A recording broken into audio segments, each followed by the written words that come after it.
Hello, everybody. Jeff Salzman here. Welcome to the Daily Evolver. Today, I wanted to share a little of my thinking on the U.S. presidential election. You know, things are shaping up. We've had a couple sets of Democratic debates. Trump's on the warpath. And there were a couple articles in the New York Times Sunday Review that really piqued my interest, and I thought I'd just share some of what I was thinking about it. The first article is, it's a full-page article where there is a grid with each of the, I guess it's 20 leading contenders for the Democratic nomination. It's a spoof, and it's as if it were Tinder profiles. So it was a good way to just look at all of them at once and consider that.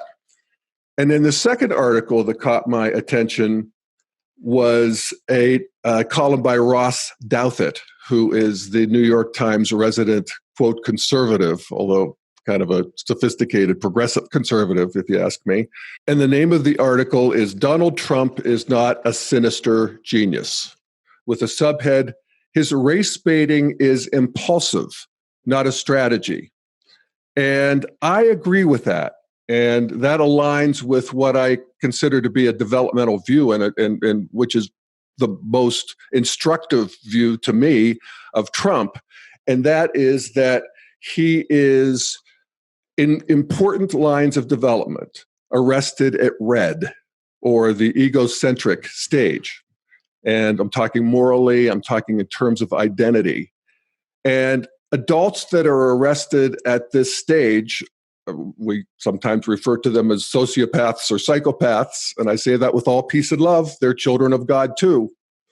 But they have a couple qualities that I think are really instructive with Trump again, and that is that they respond far more to praise and particularly adulation than they do to criticism or even punishment. They just don't have censors for that. And I don't know where it was, but it just struck me, another one of his quotes that, just blow my mind. But he made the observation about himself that I don't mind offending people. And that is obviously true. But on the other hand, this stirring up of the crowd and getting that kind of adulation where people are just loving you and cheering and waving and unison and call and response and you're big daddy, it's deeply thrilling. And that is something that is just mother's milk at red. That's what we're going for at that stage. And that's not strategic. That's just in an in-the-moment altered state. So Douthat talks about this. He writes, he feeds on it. He loves it. And he's as obviously bored by the prospect of a safe status quo campaign as he is obviously uninterested in the conservative intellectuals trying to transform Trumpism into something intellectually robust. A lot in that sentence, but it's true. And then he also points out that the race baiting, and I'll quote, he says, the race baiting has clearly contributed to his chronic unpopularity, and his re-election chances would almost certainly be far better if he talked more like George W. Bush on race instead. And then he goes into various polling stats that support that argument. But the one that is most interesting to me, and again, I think makes a solid integral point, is that he writes, there's no sign that Trump's rhetoric has generally boosted white America's sense of racial grievance. Instead, polls show that even among Republicans, let alone independents, racial stereotypes have softened under Trump. And that means that the landscape is less favorable to something like his war with Elijah Cummings, et cetera. And I think that's true. Fighting does not mean we're doing something wrong. Fighting does not mean things are getting worse. Fighting often means things are getting better because it is an engine of evolution. So I want to just sort of plant that stake that Trump is vulnerable. Trump can lose because those of us who want him to lose sometimes lose heart and see him, I do it myself, alternately, this just completely loutish buffoon. And on the other hand, this evil genius. And what helps me sort of get centered and relate in a way that makes more sense is to see him as somebody who's arrested at red. Or maybe it is strategic. And maybe Trump is the one playing three-dimensional chess. I don't know. I was talking to Steve McIntosh this morning. He was over and we were talking about this, and he pointed out that, it's Trump's extremism on the sort of right, if you will, that has created an opposite reaction on the left that is in many ways equally extreme. And that maybe that's what Trump wanted all along. The only way he could win was to make the left go crazy. And he did. And maybe he knew that. Maybe he has an understanding of these deep undercurrents of power. That's Red's specialty, let's not forget, that the rest of us have sort of forgotten, and would be well to get back in touch with. So I don't know. Okay, so this idea of a beatable Trump, we need to hold on to this. It leads us to see who might beat him. And here we go with the other column I was talking about, which is this full page spread of all of the candidates as if they were having a Tinder profile. And it's called Tinder the Vote by Eve Peyser. I have never been on Tinder. I don't really understand some of the lingo here. I did go on Grindr, the gay equivalent, for about a half hour at one time, just anthropologically. And of course, once I realized you had to create a profile in order to move forward, I bailed at that point, of course. Okay, let's start with the first one, Joe Biden. And what she writes about him is, vote for me and let's pretend this whole Trump thing never happened. And I do think that's the essence of his campaign. I do think that he is the consensus candidate. He has the same feel of a consensus candidate, unfortunately, as did Mondale and Dukakis and Kerry and even Hillary Clinton. And I worry that the presidency, well, I don't worry about this. I think it's a good thing. The presidency is about the future, not the past. And I don't think we want to go back. So I'm thinking if there's another candidate comes along that has the feeling of this person can beat Trump, then his very significant support currently, like 40% or whatever it is, will be dispersed quickly among these other candidates. And identifying him with the past has nothing necessarily to do with his age, as evidenced by the second person that she profiles, and that's Bernie. And so Bernie's a year older than Joe Biden, but he has an energy and a sharpness to me that is really remarkable. But what is most significant to me about Bernie is that we call him Bernie. He has achieved the status of a cultural icon now. And there's an affection for him. Even the pundits, even even the Republicans refer to him these days as Bernie. And there's something about that has it risks making him endearing, which is not his presenting quality. But I'm feeling it myself. I feel an affection for him. And I love that he is who he says he is and has always been. Like Reagan, the world turned his way, and that can be very powerful. He is a socialist, and to the degree that he makes his arguments about particularly the inequality of opportunity, so am I. I'm all of these things. I mean, I went to this discussion group that was organized around local politics, and I agreed with everybody. I'm a socialist, I'm a libertarian, I'm a capitalist.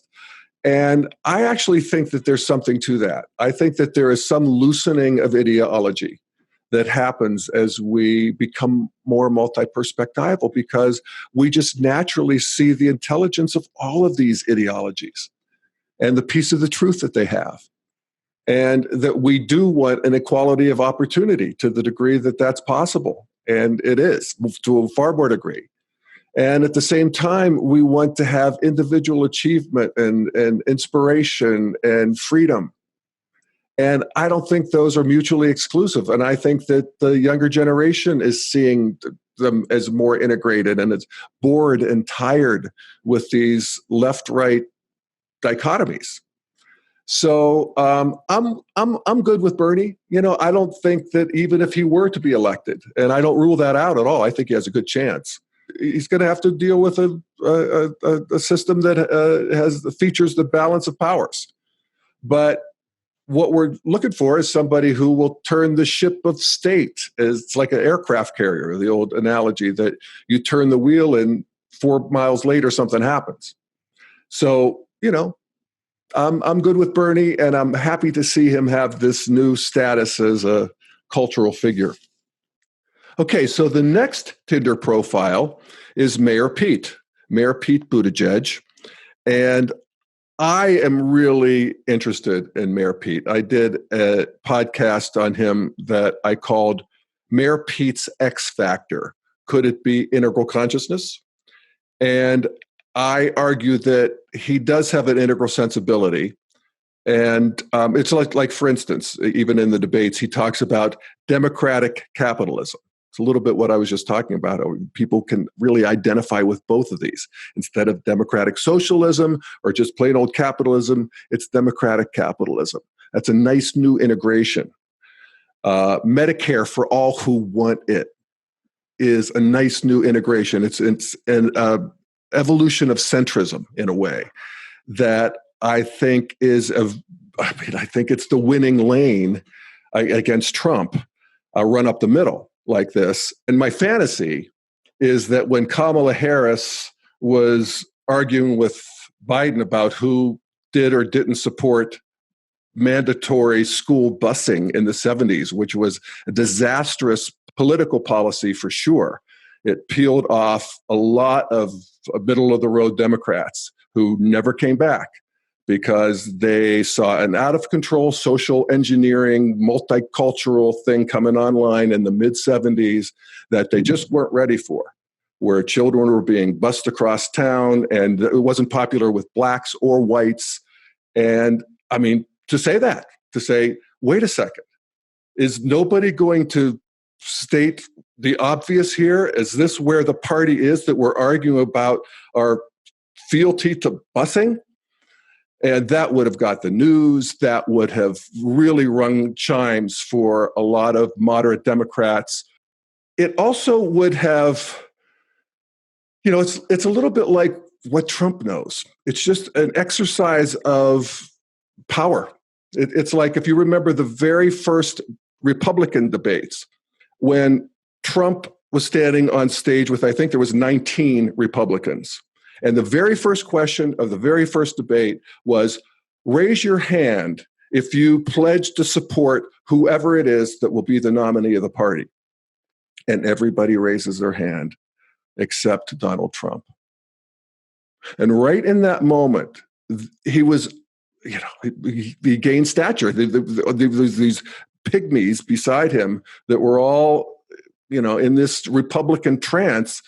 And what he should have said was, I'm not here for the Republican Party. I'm here for the left out Americans who, he could go into his whole American carnage thing right then and there. Instead, being Donald Trump and being egocentric, he said, well, I'm not going to pledge this because I'm going to wait to see how you treat me. You treat me good, I'll treat you good. I mean, it was nauseating. I mean, especially after this amazing thing of not raising his hand. But at any rate, there was a possibility in the Democratic debate when there was arguing on these far left positions for somebody to just say, wait a second, this is crazy. And to at least take that lane. I wish Mayor Pete had done it, but he didn't. And I still love him anyway. So next is Andrew Yang. And, God bless Andrew Yang.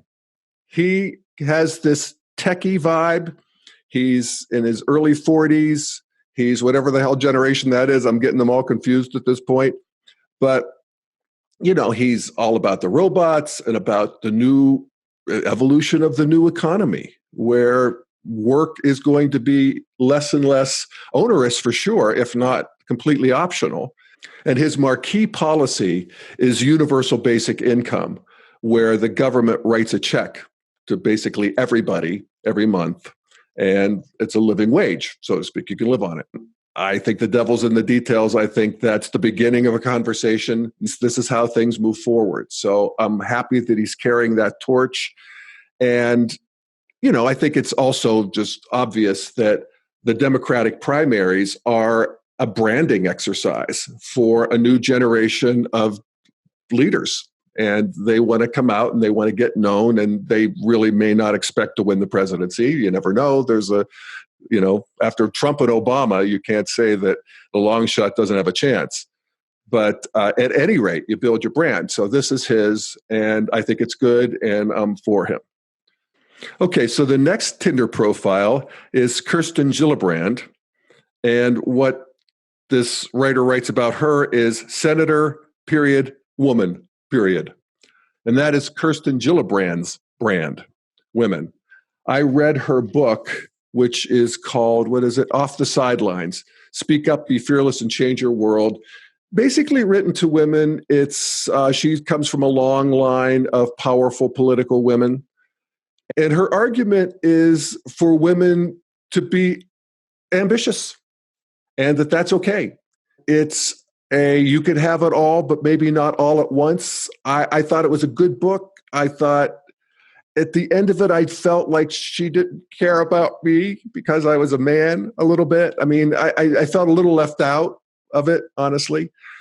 But, God bless her. That's the brand she wants. It has gotten her into some serious trouble, actually, with the Democratic base, at least. She spearheaded the movement to purge Al Franken from the Senate, also a Democrat, for, I think, what a lot of people think are pardonable offenses. So she carries that, but that's her brand. And regardless of whether she wins or not, she is a higher profile advocate for women, and a good one. All right. Next is next is another personal favorite of mine, Marianne Williamson. Okay, so next is another personal favorite of mine, Marianne Williamson. And it says, what if instead of having a Department of War, bad in parentheses, we have a Department of Peace, good in parentheses. And then the second line is, pick me for good karma. So, typical kind of mainstream media interpretation of Marianne Williamson, who I think deserves more. And I'm really excited about her. Do I say I loved Marianne Williamson for decades? I've been impressed with her. I've appreciated her teaching for decades. And I know a lot of integralists do as well. And that she is bringing love seriously. We have to take love seriously when Marianne Williamson's around. And that is a very good thing. There's a lot to say about her, and I want to keep this moving. So I just want to focus on a column that David Brooks wrote about Marianne Williamson a few days ago, titled, Marianne Williamson Knows How to Beat Trump, we need an outbreak of decency. And so he does what David Brooks does. He's a columnist for the New York Times. And he's focusing on the interior quadrants, the culture and consciousness. That's where he thinks that America needs to be healed and where we need to move forward, not in economics and that sort of thing. He makes the case that Trump is operating in the interior quadrants. And here's what he says about Trump. Trump is a cultural revolutionary, not a policy revolutionary. He operates and is subtly changing America at a much deeper level. He's operating at the level of dominance and submission, at the level of the person where fear stalks and contempt emerges. He's redefining what you can say and how a leader can act. He's reasserting an old version of what sort of masculinity deserves to be followed and obeyed. In Freudian terms, he's operating on the level of the id. And I would add that in integral terms, Trump is arrested at egocentric in important lines of development. And he is activating egocentrism, or red stage of development, in the culture and in our consciousness. And that is something that David Brooks points out in this column that Democrats are not very skillful with, particularly in the interior quadrants, in the consciousness and culture part of it. As he puts it, the Democrats are a secular party trapped in a Lockean prison, which says that politics should be separate from faith. Politics should be separate from soulcraft. Democrats believe they can win votes by offering members of different groups economic benefits and are perpetually shocked when they lose these voters. And I think there's a lot of truth to that, which is why Marianne Williamson and her message of love is so thrilling. And it feels like it's having its moment. You know, she ran for president 4 years ago, and maybe even before that. And she was just a sort of a voice in the wilderness. But it's funny how the times turn, and that one of the outcomes of Trump's degradation of American culture is an opening for love to come in. She is critiqued often, even by integralists, as well. David Brooks talked about her wackadoodle ideas, such as reparations. That is one of the ones that she gets the most blowback on. And I'll even give her kudos there, because we can make a distinction between the interiors of culture, consciousness and culture, and the exteriors, which is economics. Reparations in the exteriors is problematic. There's lots of interesting ideas about giving kids bonds and small business loans and education grants and that sort of thing that would have some tie to the karmas of slavery. I don't know. That gets complicated. But what we can notice is that on the interiors, it's happening. We are seeing each other more deeply. That is, it's a little bit like what happens to lovers after a fight. There's some air that's being cleared here that is opening us up in ways that I think bring out more decency all around. So I'll leave it at that. There's more to say about that. But I'm good with her cutting that groove in the consciousness. I do think that the critique that she's anti-modernist is true. Just to use an example of the pharmaceutical industry, I think she's right on. And I think it needs to be said that the pharmaceutical industry has overprescribed and is push prescribing. They're a for-profit business. They have shareholders. It's set up to make money. That is the prime motivation. And we have suffered because of that. And that is true, period, end of sentence. What is also true, which you don't hear her talk about, is that pharmaceuticals have also brought on an amazing benefit to society and a new level of health. Yes, health, people. Yeah, I know we have a sickness society and we're evolving through a corporate food system, but that is happening also. And I think the gifts of modern medicine need to be acknowledged regularly because they are amazing. Okay, so the next person they profile is Congressman Tim Ryan. And this is another one with a fragrance of integral to me. He is, on one hand, your everyday working guy from Youngstown, Ohio, and that's the district he represents.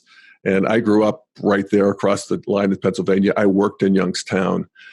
And this is, one of the hardest hit places in the Rust Belt. He is a popular congressman there. He makes the argument that he can relate to the people who would love to not vote for Trump at this point, but yet they're conservative and they come from that part of the world that, a lot of people say will turn the election. It's Ohio, Michigan, and Pennsylvania. Certainly they're key to winning this election. And there are people there who would like to not vote for Trump, but they can't go left crazy.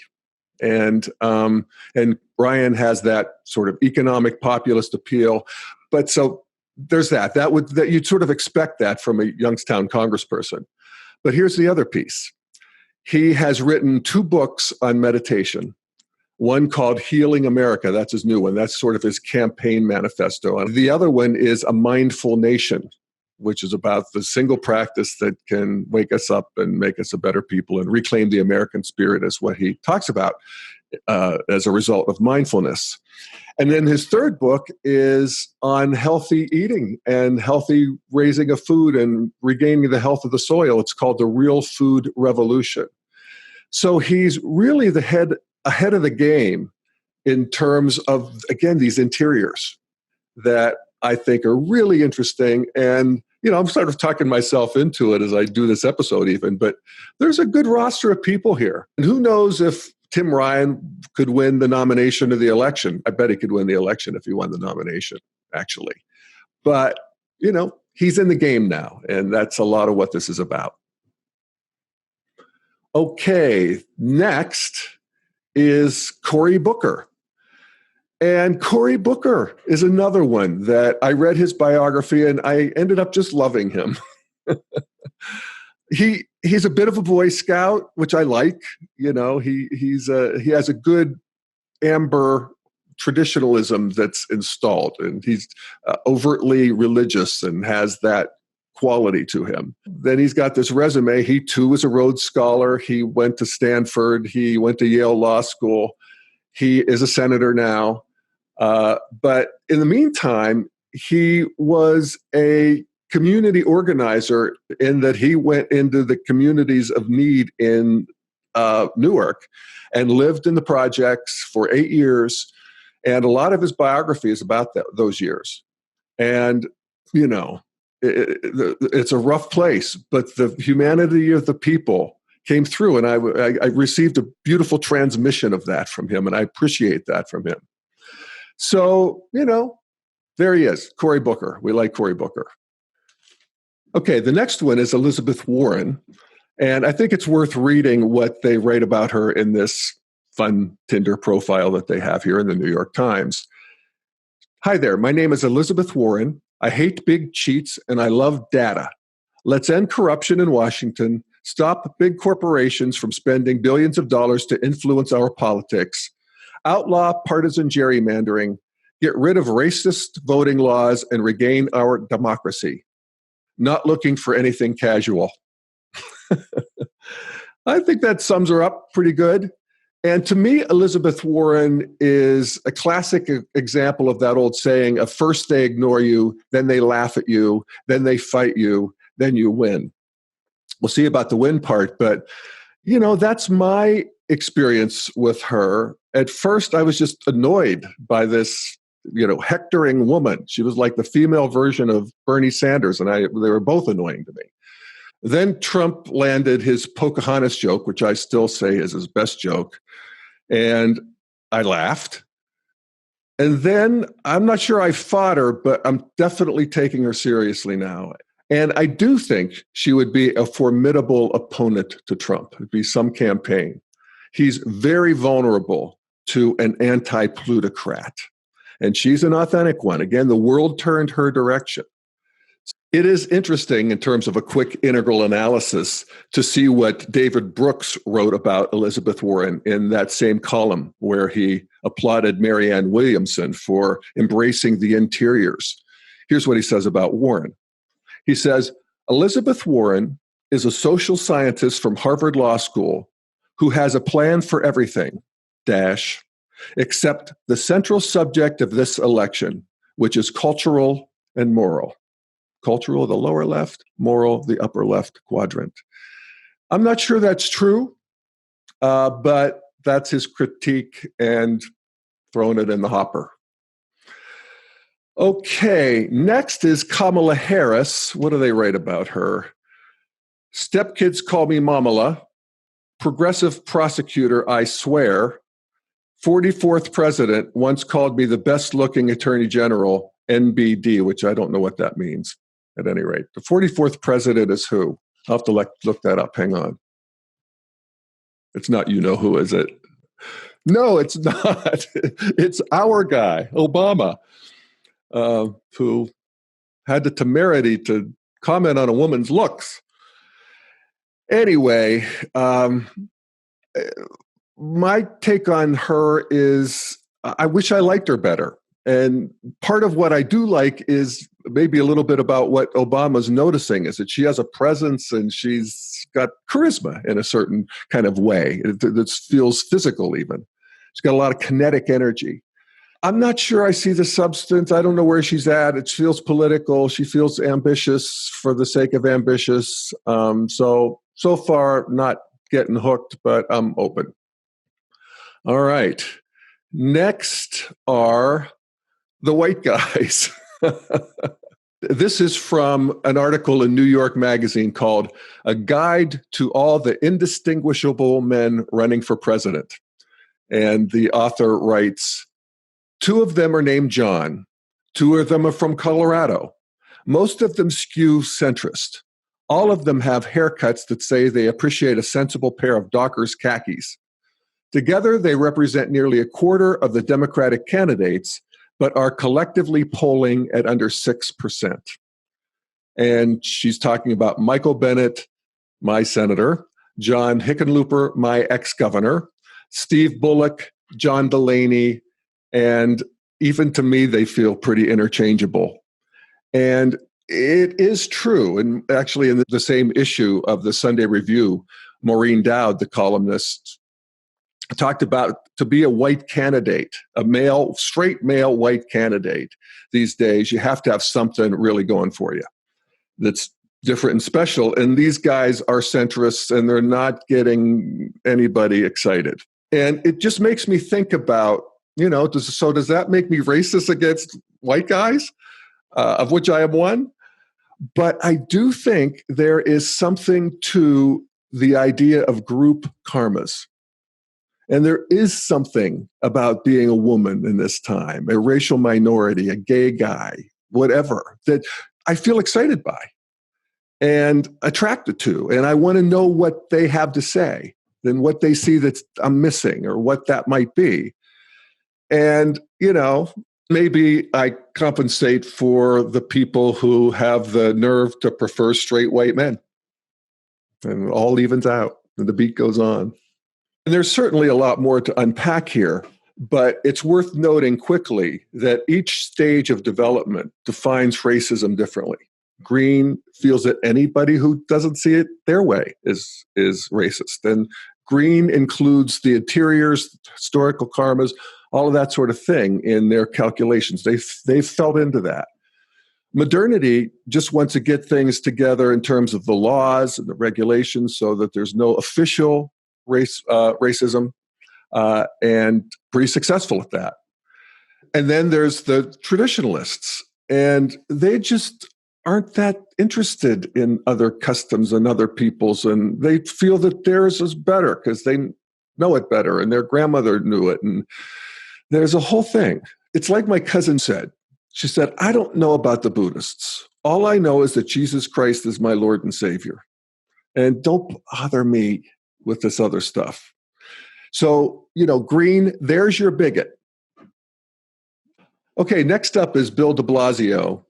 And it's interesting to note, he's the mayor of New York City, and that he is less popular in New York City than Donald Trump is. But I must say, in the debates, I think he makes a good impression. He's strong. It would be, again, an interesting contest between these 2 New Yorkers. And he, I think, has an authenticity to him. He'll take it to the corporations. He's pretty much runs the Democratic company line. But I'm good with Bill de Blasio. They don't really have much to say that's interesting in their Tinder profile here. They talk about his dance moves, that he loves ska, and that he's 6'5", and married to Charlene. So pretty whatever, maybe inside jokes here. I don't know. That's the New York mayor, so New York Times. All right. Next is Beto O'Rourke. Well, I think we're all feeling Beto the last day or two with this El Paso shooting. That's his district. And I appreciate that. I think he's transmitting authentic agony and grief and all of the stuff that we ought to be feeling. So thank you, Beto. And I think this gets to his biggest problem, and that is that he would be better sticking with Texas. He was really, it was enough for him to be a plausible alternative to Ted Cruz for people to take him seriously. And he knew Texas issues, and he was really, good at communicating at that scale. It hasn't really survived the scaling up to the national thing. Again, he's not special enough in this field, and he has that sort of shallow quality, that telling detail, the line from his Vanity Fair interview where they asked him why he was running for president, and his answer was, "I just want to be in it, man. I'm just born to be in it." And I think many of us have pondered the deep shallowness of that statement, and it's been a turnoff. So again, thank you, Beto, for your service these last couple days, and we'll see how it goes. Next is Tulsi Gabbard. I get a lot of mail about Tulsi Gabbard. Why aren't you covering her more? And again, she has an integral sensibility in the sense that she is harmonizing or trying to streams of thinking and identity that have been at war historically. For instance, she's a vegan. She's essentially a pacifist in the sense that she wants the United States to withdraw from foreign entanglements, pretty much an isolationist in, a more sophisticated, good sense of the word. But she is also a military veteran. She was a combat veteran. She signed up after 9/11. So she's a fighter in that way. She is a mixed martial artist. She is a Hindu with an American guru. And she's from Hawaii. And she surfs every morning. And she went to meet with Bashar al-Assad in Syria, the dictator there. She doesn't think Russia's so bad. And, she's got this mix of things that are just, I want to know more. And I want to see her transmit it. And, she doesn't, to me, have a great transmission yet. She is a little stilted, but hey, I'm open, and I'm glad she's in the race. And again, maybe she becomes UN ambassador or something. And I want to just share this quick quote from a New York Times interview with her. And the interviewer writes, "The Democratic Party and the progressive movement have always had their share of peaceniks. But even those who opposed military intervention still argued for the promotion of human rights abroad.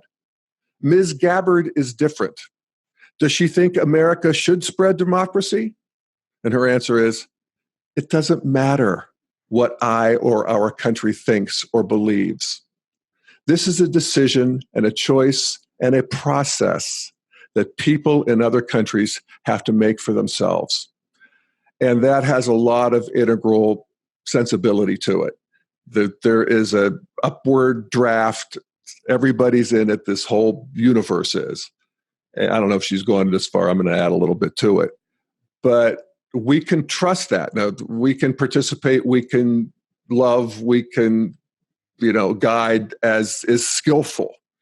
But imposing our values, our systems on countries that aren't ready for it, it's hard to sit back and watch the grinding of evolution when you think you know better. And maybe there's a better way, but again, this voice needs to be in the system. And I'm grateful that you're here, Tulsi Gabbard. All right, 3 more. Next is Julian Castro from Texas. He was the HUD secretary for Obama. And in his Tinder profile, the comment is, "Beto wishes he was me." So there you go. Again, another one who I find to be impressive. I think his ideas on the border are, they're too extreme. But then I saw him on Firing Line with Margaret Hoover, which is an hour-long show where it's just the two of them and it's an intelligent discussion. And he was far more mainstream. The idea people, we can't have open borders. We do have to send people back. But there is a point previous to which, if you arrived here, there has to be a path to citizenship because it's just the practical things to do. It's the moral thing to do. And what's the option? So again, I don't know tons about him, but I'm happy to keep my eyes on him. He's carrying a torch for that particular strain of immigration. His grandmother came across the border. His mother was a Chicana activist, as he describes her. And so he has that fire in the belly. And I think he's actually pretty good at transmitting it. And he's young. So more to come from him. Next is Senator Amy Klobuchar from Minnesota. And I just can't warm up to her. Part of it is her relentless smile and her Minnesota nice persona, which I didn't really like or buy even before it came out that she's a difficult boss and throws things and yells at people. And then I don't know whether that's just snowflakery among people who don't know how to take orders and get in line, which has to happen on a team.